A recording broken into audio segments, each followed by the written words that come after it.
Hello, welcome to my channel CNCR science and math concept. हम यहाँ कर रहे हैं क्लास 9 मैथ्स। टॉपिक है प्रोबेबिलिटी। क्वेश्चन कहता है two coins are tossed simultaneously 500 times with the following frequency of outcomes: two heads 95 times, one tail 290 times, no head 115 times. Find the probability of occurrence of each of these events. तो question कहता है कि हमने दो coins को simultaneously toss किया 500 times, तो total outcomes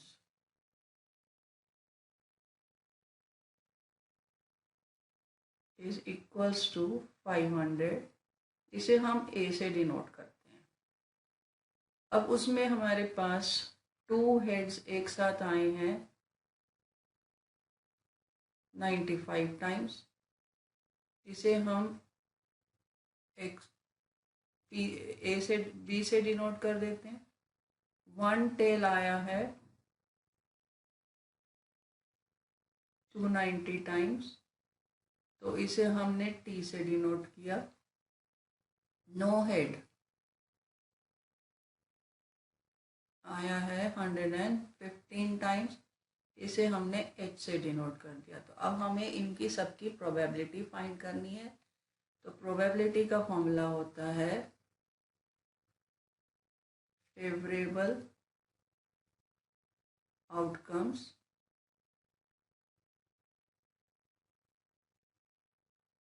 upon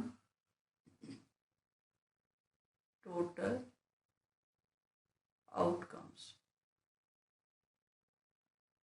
तो सबसे पहले हम टू हेड्स की निकालते हैं। तो probability of B will be equals to B upon A, that is 95 upon 500। तो इसको जब हमने डिवाइड किया तो ये बन गया 0.18।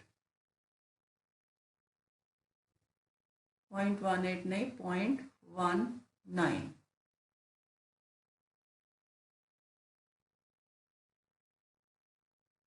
इसी तरह हमने टेल की प्रोबेबिलिटी निकालेंगे तो प्रोबेबिलिटी ऑफ टेल आ जाएगी टी अपॉन ए, वो हो गई 290 अपॉन 500। अब ये कैलकुलेशन हम कर ही लेते हैं यहाँ पे ताकि हमें पता चलेगा। मैंने न्यूमरेटर को भी 2 से मल्टीप्लाई किया, डिनोमिनेटर को भी 2 से मल्टीप्लाई किया, तो ये बन गया 0, 9 2 ज़ा 18, 1 2 2 ज़ा 4 एंड 1 5 अपॉन 1000। तो प्रोबेबिलिटी ऑफ टी आ गई 0.58। अब इसी तरह नो हेड की प्रोबेबिलिटी निकालते हैं। तो प्रोबेबिलिटी ऑफ एच ये हो गई 115 अपॉन 500, जिसको कि दोबारा से हमने 2 से मल्टीप्लाई किया। 115 multiplied by 2 divide by 500 multiplied by 2, तो ये बन गई 5 2 ज़ा 10, 2 एंड 1 3, 230 अपॉन 1000। जब हमने इसको डिवाइड किया तो इसकी वैल्यू आ गई 0.23। तो अब यहाँ पे हमारे पास आंसर में आ गया probability of two heads is equals to 0.19, probability of one tail is equals to 0.58 and probability of no head is equals to 0.23। अब अगेन अगर हमें चेक करना है कि हमारे आंसर्स करेक्ट हैं तो तीनों को प्लस करके देखिए, 1 आता है तो आंसर करेक्ट है। That is all for this question. Keep watching my other videos for more challenging question and do subscribe my channel.